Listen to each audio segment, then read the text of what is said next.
In 1690, on the humid coast of Espírito Santo, a ship's shadow slipped into the shallows off São Mateus and disgorged its human cargo. Among the bodies, among the branded and the broken, moved a woman who carried herself not like a prisoner, but like someone born to command. Her name, as the people of that place would remember and pass on, was Zacimba Gaba, a princess taken from Cabinda, a descendant of the Congo kingdom, brought across the Atlantic and forced into a world that had no place for queens. To understand what happened next, we must begin where memory begins, in the ash-scented stories that survived in the mouths of Quilombola elders and in the few colonial fragments that record arrivals and sails. Oral tradition holds that the port of Cabinda was ravaged by European raiders and their allies, that families were torn apart, and those who could be sold were loaded onto ships bound for the Portuguese colonies. Zacimba's capture is told as part of that violent sweep. A royal household dismantled, a leader separated from land and title, carried into the hold among other captive people whose lives would be reshaped into labor. The sea crossing is not recorded here with names and manifests, but remembered in rhythms, the creak of timbers, the barred air, the way people leaned toward each other in chains and whispered names of home. She arrived at São Mateus, and very quickly, the people who had known her or recognized the posture of leadership gathered around her. Even stripped of ceremonial robes and free movement, she did not lose the manner of command. Where others were cowed, people said she gave counsel. Where fear set teeth on lips, people said she opened the possibility of hope. That presence made her valuable to a plantation owner named José Trancoso. He bought her not simply as labor, but as leverage, a living symbol whose fate could be used to maintain order and punish rebellion. He kept her close to the house, in the Casa Grande, where her isolation would be both a warning and a ransom. The relationship that developed between Zacimba and Trancoso is remembered in two registers, a legal and financial one, hinted at in sale records and inventories, and an oral one, vivid and moral. The documents of the time, when they bother to note such details, treat people like goods. The stories passed down among the community, however, give shape to what records erase. They say Trancoso displayed her, insisted she live under his roof, and used threats against her life to cow those who worked the land. The capatazes who walked the rows and the overseers who enforced punishment learned that any stir of resistance could be answered by the threat of her death. In that strategy, he attempted to turn her dignity into a tool of control. He misjudged her. She bore suffering with the stoicism and calculation of someone raised to lead, and she listened, not just to words, but to the land, to the rhythm of the river, to the smoke of the sugar cane mill, and to the small, often unnoticed signals of the fazenda's daily life. In the shelter of forced domesticity, she observed the routines of food, the habits of servants, the paths by which medicine passed through the house. Oral accounts emphasize a detail that blends the natural and the symbolic. Zacimba knew plants and their properties. That knowledge had been part of her formation in Cabinda, remedies, poisons, preparations learned across seasons and through the hands of women who tended roots and skins. In the context of the fazenda, that knowledge became a means of resistance. According to oral tradition preserved in the region, Zacimba found a jararaca, a venomous snake, or parts of one. The story is specific about the serpent and about the way its head was treated, dried, pounded, and turned into a fine powder, a preparation the community remembers by names that translate roughly to the powder that calms the master in local memory. These are oral claims, and they must be presented as such. The details of handling venom and the forensic truth of any slow poisoning are not proven in archival records we can point to here, but the people who hold this story insist on its centrality, that she transformed natural knowledge into a slow, deliberate method to weaken the man who held her as a pawn. The plan, as the memory hands it down, was patient and measured. It was not the action of a mind bent on wanton cruelty, but of someone who weighed the lives at stake and chose a course that would limit immediate reprisals. Small doses, administered over time, blended into the normal rhythms of the household. Teas, stews, sauces, a medicine here, a tincture there. Trancoso's health, according to witnesses in the stories, deteriorated in ways that confounded the obvious. He grew ill in fits and starts, his vigor blunted, his temper more brittle but not yet broken. The community watched the man whose power seemed immovable begin to falter. In that fragility lay possibility. There is a moral gravity to this part of the tale. Calling it vengeance is not wrong, given the title that frames this account, yet vengeance must be held beside words like justice, retribution, and liberation. The choice to use poison, if the oral testimony is accurate, must be read within the calculus of survival. Zacimba was not satisfying a private vendetta. She acted in a setting where legal avenues to defend life or dignity did not exist for the enslaved.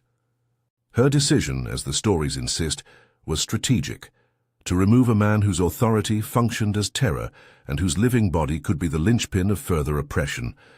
When Trancoso finally succumbed to illness, accounts say, Zacimba gave the signal she had been waiting for. The moment of uprising was not a chaotic slaughter, but a coordinated assault. The people who rushed the Casa Grande had rehearsed the move in their heads for months, perhaps for years. They knew which doors to force, which rooms held arms, who among the capatazes were the principal torturers and could be held accountable. In the retellings, the cativos, the enslaved people who answered Zacimba's call, executed targeted violence against those who had administered cruelty. Family members of Trancoso were reportedly spared. The revolt distinguished between those who had been instruments of terror and those who were caught by kinship and circumstance. The raid on the Casa Grande marks not only a turning point in one plantation household, but the beginning of a larger experiment in freedom. Zacimba led her people away from the sugar fields into the forest, to a place along the Riacho Doce, where reeds and mangrove met higher ground. There, in the shelter of trees and water, they founded a Quilombo known in memory as Sape do Norte. The Quilombo became a refuge in the physical sense, a place where bodies could rest, but also in the social sense, a space to reconstruct community, to re-establish kinship ties, to perform ancestral rituals, and to shape a political life beyond the master's gaze. Sape do Norte, as the oral traditions and later accounts describe, was never simply defensive. It became a base from which Zacimba and her followers enacted a daring campaign of rescue that stretched for years, night after night, under the cover of dark, in canoes that slipped like black fish across the bay. People moved between land and ship. They watched the harbor, learned the rhythms of arrivals, and seized moments when newly captured Africans had not yet been parceled and sold inland. These were operations that required seamanship, secrecy, and coordination. Scouts who could read tides and winds, guerrilla fighters who could improvise a fight, and caregivers waiting on shore to receive the newly freed and heal their wounds. The raids were not random acts of piracy. They were precisely targeted interventions in the trade network that sustained slavery. Oral accounts emphasize a decade of such activity, a sustained campaign that disrupted the logistics of human trafficking in that stretch of the coast. Slave traders began to alter their routes to land at less exposed points, to attempt nighttime operations of their own. Zacimba's name spread like a rumor among captains and merchants, a name that came with the risk of losing the cargo and the possibility of violent reprisal. For those who lived in Sape do Norte and adjacent communities, these operations were a form of active reparative justice, seizing back bodies before they could be broken into the plantation system. This sustained maritime resistance raises questions that historians continue to probe. How many people were rescued? Which ships were targeted? What were the exact tactical details of each raid? The records left by colonial authorities are partial and often designed to obscure the fluid borderlines between legal commerce and illicit trade. Much of what we know depends upon the recollections preserved in Quilombola memory and on fragmentary reports in local parish and judicial records. Where the oral record offers strong, consistent testimony, historians treat it as indispensable evidence of social truth, even as they remain cautious about precise counts and dates. That balance is necessary. Oral tradition gives us the human shape of action and intent. Official records often provide only the blank spaces that such actions left behind. If the raids were bold and effective, Zacimba's personal fate is, by contrast, wrapped in ambiguity. Some stories hold that she died in battle, aboard an ambush canoe that engaged slavers on the water. Others say she elected to return to Cabinda and died at home, among the people who had first taught her to hold authority. A different thread suggests she lived out her years as a revered matriarch within Sapé do Norte, becoming an ancestor whose presence continued to guard the community. Which of these is strictly factual cannot be asserted with certainty from the surviving evidence. That very uncertainty is central to her power in memory. Zacimba becomes both historical actor and a symbol, and her unclear ending allows each generation to claim a piece of her. What remains less ambiguous is the legacy she left. Sapé do Norte endured as a place of refuge and resistance. The stories of maritime rescues altered the economic calculus of traffickers for years. In the modern era, the figure of Zacimba has been reclaimed and honored in various forms. There are mosaics and memorials on university campuses and in local public spaces in São Mateus that mark her memory. Poets and storytellers have composed works in which her image is central, and community ceremonies continue to recall her deeds. When specific literary or scholarly works are cited in accounts, and the transcription that guided this retelling does mention published retellings, the names sometimes appear with variant spellings or uncertain attributions. Until those bibliographic details are checked against the primary sources, references to particular authors must be marked as indefinido. What is certain is that both oral testimony from Sapé do Norte and later published retellings sustain the narrative of a woman who used strategy and collective courage to undermine an inhuman system. To speak of vengeance in Zacimba's case is to speak of a justice born from absence. Absence of law, absence of procedural avenues to protect life, absence of any official recognition for the injuries suffered by captive communities. The action that toppled Trancoso and the subsequent rescue operations were not acts of individual sadism. They were organized attempts to undo the machinery of enslavement and to create openings through which human beings could return to autonomous life.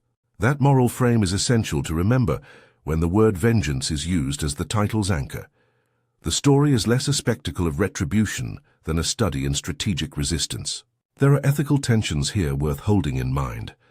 The killing of those who had been torturers is narrated in the oral record as necessary and precise. The choice to spare non-combatant family members is presented as deliberate. That calculus, who to punish and who to protect, shows a community attempting to draw lines between justice and collective survival, not to enact indiscriminate violence. We must resist the urge to romanticize the violence or to reduce Zacimba to a mythic avenger.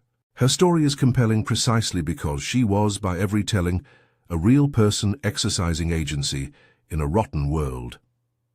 The story of Zacimba Gaba also helps us see how knowledge functions as power. Her presumed skill with plants and poisons reveals how traditional knowledge, often dismissed by colonial registers as superstition, was in fact tactical intelligence. Ethnobotany in the hands of the colonized was a dimension of resistance. It allowed healing, it allowed sabotage of oppressive systems, and it provided means of survival beyond the master's storehouse. In Sapé do Norte, the same knowledge that could save lives also enabled the community to strike the chains that sought to bind them. Across time, Zacimba's story took on more than one form. In community songs and in the slow retelling of the elders, she becomes a moral exemplar, patient, cunning, and devoted to communal freedom. In scholarly work, she becomes a figure for examining the intersection of gender and resistance, an instance of female leadership in a martial domain often imagined as male. For Black history audiences and lovers of recovered pasts, she stands as proof that the disenfranchised did not merely endure but fought back, organized, and shaped the course of events in their regions. Our sources for this narrative are uneven, and that unevenness is part of the point. Some elements come from oral tradition preserved in Sapé do Norte, others are reconstructed from colonial fragments and later retellings. Specific names of modern authors and books that recount her story appear in secondary materials, with varying spellings and contradictory details. For those citations, we mark the entries as indefinido until they can be verified against archives and bibliographies. The mosaic of memory and documentation that yields Zacimba's portrait is itself instructive.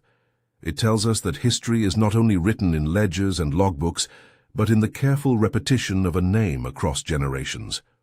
If this account moves you, if the image of a princess who became a slave and then a leader of liberation resonates, please linger with the story. Share it with someone who might not have heard it before. Consider the people who continue to inhabit Sapé do Norte and its surroundings. Their memory work is an act of cultural survival. For those who want to explore further, consult historical studies of quilombos, regional archives of Espírito Santo, and oral history projects conducted with Quilombola communities. The specific published retellings mentioned in some sources are here noted as indefinido for the moment. They deserve verification against reliable bibliographic records. This account draws on the oral tradition preserved in Sapé do Norte and on published retellings that record and interpret those memories. Specific author and book attributions are to be verified and remain indefinido in this telling. For further reading and verification, seek out academic work on Afro-Brazilian quilombos, local parish and legal archives from the late 17th and early 18th centuries, and oral history collections from Espírito Santo. These sources will help untangle what can be documented from what is preserved in song, memory, and communal narrative. Zacimba Gaba endures in the ways the community remembers her, as a woman who turned patience into strategy, knowledge into power, and captivity into a platform for collective rescue. Her vengeance was not mere retaliation, it was a form of equilibrium restored, a redress in a world that offered no legal remedy. Where documents leave gaps, the oral record fills them with meaning. Where the historical record is silent, memory speaks.